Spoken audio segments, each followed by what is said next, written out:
दोस्तों, भारत एक बहुत बड़ी आबादी वाला देश है और इतनी बड़ी जनसंख्या में लड़ाई झगड़ों का होना और प्राकृतिक आपदाओं का आना लाजमी है। इन सभी समस्याओं से निपटने के लिए तरह तरह की फोर्सेज बनाई जाती हैं। इन्हीं में से एक है सीआरपीएफ। जहां तक सीआरपीएफ की बात है तो इसका नाम आपने न्यूज चैनल से लेकर अखबारों तक में कई बार सुना और पढ़ा होगा। लेकिन क्या आप जानते हैं कि इन सीआरपीएफ के जवानों को न सिर्फ देश के अंदर बल्कि देश के बाहर भी सुरक्षा व्यवस्था बनाए रखने के लिए तैनात किया जाता है। देश के सबसे पुराने सुरक्षा बलों में से एक सीआरपीएफ की बात करें तो इसका वर्तमान जितना गौरवशाली है उतना ही गौरवशाली इसका इतिहास भी है।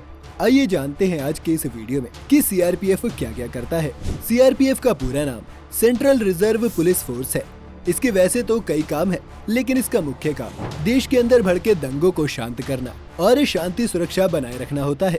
इसलिए सीआरपीएफ की तैनाती जरूरत पड़ने में पूरे भारत में कहीं पर भी की जा सकती है, फिर चाहे वो बॉर्डर पर ही क्यों ना हो। भारत का सेंट्रल रिजर्व पुलिस फोर्स विश्व का सबसे बड़ा अर्धसैनिक बल है। चलिए अब आपको बता दें कि अर्धसैनिक बल का मतलब क्या होता है। अर्धसैनिक बल वो बल होता है जिसका इस्तेमाल सिर्फ जरूरत पड़ने पर किया जाता है। सीआरपीएफ गृह मंत्रालय के अधीन काम करती है, जो जरूरत पड़ने पर दुश्मन को किसी भी परिस्थिति में धूल चटाने में सक्षम है। इसमें तकरीबन 3,18,000 जवान हैं। सीआरपीएफ को भारत के सबसे बड़े सशस्त्र पुलिस बल की उपाधि भी प्राप्त है। सीआरपीएफ में 246 बटालियन है, जिसमें से 208 कार्यकारी बटालियन, 3 महिला battalion, 10 cobra battalion, 3 NDRF battalion, 5 signal battalion, 1 विशेष समूह और 1 संसदीय ड्यूटी ग्रुप शामिल है। चलिए अब सीआरपीएफ के गौरवशाली इतिहास पर एक नजर डालते हैं। सीआरपीएफ का गठन 27 जुलाई 1939 को किया गया था। आजादी से पहले ब्रिटिश राज में सीआरपीएफ का नाम क्राउन रिप्रेजेंटेटिव पुलिस था, लेकिन अंग्रेजों से मिली भारत को आजादी के बाद देश की संसद में एक अधिनियम पारित कर इसका नाम बदल दिया गया।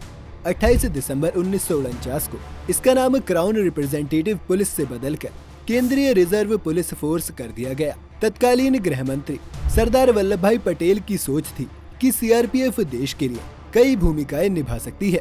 सीआरपीएफ की बात की जाए तो बहुत कम लोगों को इस बारे में पता होगा कि सीआरपीएफ ने भारत में रियासतों के विलय में अहम भूमिका निभाई थी। बागी रियासतों को नियंत्रण में लाने के लिए सीआरपीएफ का इस्तेमाल किया गया था। उस वक्त कुछ ऐसी रियासत थी जो भारत में विलय करने के लिए राजी नहीं हो रही थी, जैसे जूनागढ़ की रियासत। तब सीआरपीएफ ने जूनागढ़ की विद्रोही रियासत और गुजरात के काठियावाड़ की छोटी रियासत को भारत में शामिल कराया था। सीआरपीएफ के देश के लिए इस अहम योगदान को आज भी याद किया जाता है। साल 1955 में सीआरपीएफ अधिनियम बनाया गया और इस अधिनियम में सीआरपीएफ की देश में क्या क्या भूमिका होगी इसे विस्तार से बताया गया है। सीआरपीएफ अधिनियम बनाने के बाद 1955 में वीजी काटनेकर को इसका पहला मुखिया यानी महानिदेशक बनाया गया था।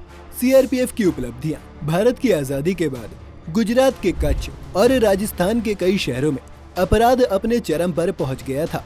तब इसके खात्मे के लिए सीआरपीएफ की कई टुकड़ियों को भेजा गया था।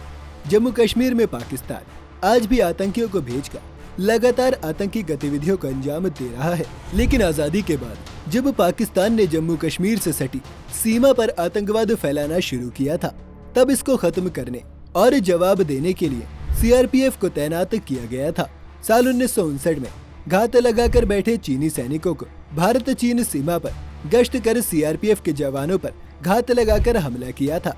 सीमा पर तैनात सीआरपीएफ के जवानों ने इस हमले का मुंह तोड़ जवाब दिया, लेकिन इस लड़ाई में 10 जवानों को अपनी शहादत देनी पड़ी थी। मातृभूमि के ऊपर किए गए इस बलिदान की याद में 21 अक्टूबर को पुलिस स्मृति दिवस के रूप में मनाया जाता है। 1962 में हुए चीन आक्रमण के दौरान भारत की सुरक्षा को पुख्ता करने के लिए सीआरपीएफ ने अरुणाचल प्रदेश में भारतीय सेना के साथ मिलकर चीन से मुकाबला किया था। भारत और चीन के इस युद्ध में सीआरपीएफ के कई जवान शहीद हुए थे। भारत की सुरक्षा के लिए सीआरपीएफ के जवानों ने एक नहीं कई बार अपनी जान की बाजी लगाई है। पाकिस्तान से हुए 1965 और 71 की लड़ाई में भी सीआरपीएफ ने इंडियन आर्मी के साथ कंधे से कंधा मिलाकर युद्ध किया और दुश्मन देश पाकिस्तान के जवानों को बुरी तरह से खदेड़ दिया। सीआरपीएफ के जाबाज जवान देश के साथ विदेश में भी अपनी सेवाएं प्रदान कर चुके हैं। भारत ने अर्धसैनिक बल के इतिहास में पहली बार एक महिला टुकड़ी समेत सीआरपीएफ की 13 बटालियन को श्रीलंका में आतंकवादियों से लड़ने के लिए भेजा था। इसके अलावा संयुक्त राष्ट्र शांति सेना के एक अंग के रूप में सीआरपीएफ के जवानों की हैती, नामीबिया, मालदीव और सोमालिया में कानून व्यवस्था को मजबूत करने के लिए तैनाती की गई थी। 1970 के दशक में एक ऐसा दौर भी आया जब त्रिपुरा और मणिपुर में उग्रवादियों की वजह से शांति व्यवस्था लगभग भंग हो गई थी। तब दोनों ही जगह सीआरपीएफ के जवानों की कई टुकड़ियों को तैनात किया गया था। 1980 के दशक में पंजाब के अंदर हर जगह आतंकवाद हावी था। तब राज्य सरकार ने आतंकियों की कमर तोड़ने के लिए राज्य ने बड़े स्तर पर सीआरपीएफ की तैनाती की मांग की थी। तो दोस्तों, सीआरपीएफ की तैनाती जरूरत के हिसाब से पूरे भारत में की जाती है और इनके हर राज्य में सेंटर होते हैं ताकि जरूरत पड़ने पर इनकी जल्द से जल्द मदद ली जा सके। वैसे दोस्तों, आपको ये भी बताते चले कि राष्ट्र की सेवा में अब तक सीआरपीएफ के 2335 जवान शहीद हो चुके हैं। सीआरपीएफ के काम। देश में जब कहीं भी दंगे होते हैं तो भीड़ पर काबू पाने के लिए सीआरपीएफ को शांति व्यवस्था के बहाल होने तक तैनात किया जाता है। कश्मीर में पत्थरबाजी जैसी घटनाओं से निपटने के लिए उन्हें तैनात किया गया था। जम्मू कश्मीर की बात की जाए तो यहाँ देश में सबसे ज्यादा आतंकी घटनाओं को अंजाम दिया जाता है। ऐसे में बढ़ती आतंकी गतिविधियों को कम करने के लिए उन्हें मारने या फिर उन्हें पकड़ने के लिए सर्च ऑपरेशन चलाने जैसी जिम्मेदारियां सीआरपीएफ को ही दी जाती हैं, क्योंकि सीआरपीएफ को इस तरह की कड़ी ट्रेनिंग दी जाती है कि वो ऐसी सिचुएशन को अच्छे से संभाल सकते हैं। सीआरपीएफ भारत के नॉर्थ ईस्ट के राज्य असम और मणिपुर में उग्रवादियों से भी लड़ रही है, क्योंकि इन राज्यों में अक्सर नक्सली चुनाव जैसी लोकतांत्रिक चीजें नहीं होने देते हैं। अक्सर आपने देखा होगा कि असामाजिक तत्व चुनाव में बूथ कैप्चरिंग करने की कोशिश करते हैं। ऐसे में ये सब रोकने के लिए सीआरपीएफ के जवानों की तैनाती की जाती है। सीआरपीएफ राजनाथ सिंह, यूपी के मुख्यमंत्री योगी आदित्यनाथ और कई पूर्व मुख्यमंत्रियों की सुरक्षा घेरे में तैनात रहते हैं। इसके साथ ही इन्हें मंदिर, मस्जिद जैसे धार्मिक स्थलों की सुरक्षा की जिम्मेदारी भी दी जाती है। फिलहाल ज्ञानवापी मस्जिद विवाद में भी कोर्ट ने इन्हें सुरक्षा की जिम्मेदारी सौंपी है। सीआरपीएफ को भारत में गौ तस्करी से लेकर प्रकृति से मिलने वाली दुर्लभ चीजों तक सारी जिम्मेदारी दी जाती है। 2013 में आई केदारनाथ में प्राकृतिक आपदाओं में राहत और बचाव का काम भी सीआरपीएफ को ही दिया गया था। इसके साथ ही किसी भी देश से युद्ध की स्थिति में सीआरपीएफ बीएसएफ के साथ मिलकर उसकी ताकत को मजबूत करती है। सीआरपीएफ में भर्ती कैसे होती है? चलिए दोस्तों, अब जानते हैं कि इस सीआरपीएफ फोर्स में भर्ती होती कैसे है। तो दोस्तों, सीआरपीएफ का जवान बनने के लिए आपको कठिन ट्रेनिंग से गुजरना पड़ता है। सबसे पहले आप पढ़े लिखे ग्रेजुएट हो और आपके अंदर देश के लिए कुछ कर गुजरने का जोश और जुनून हो। सीआरपीएफ ज्वाइन करने के लिए आपको 4 तरह की कड़ी परीक्षाओं से गुजरना होता है।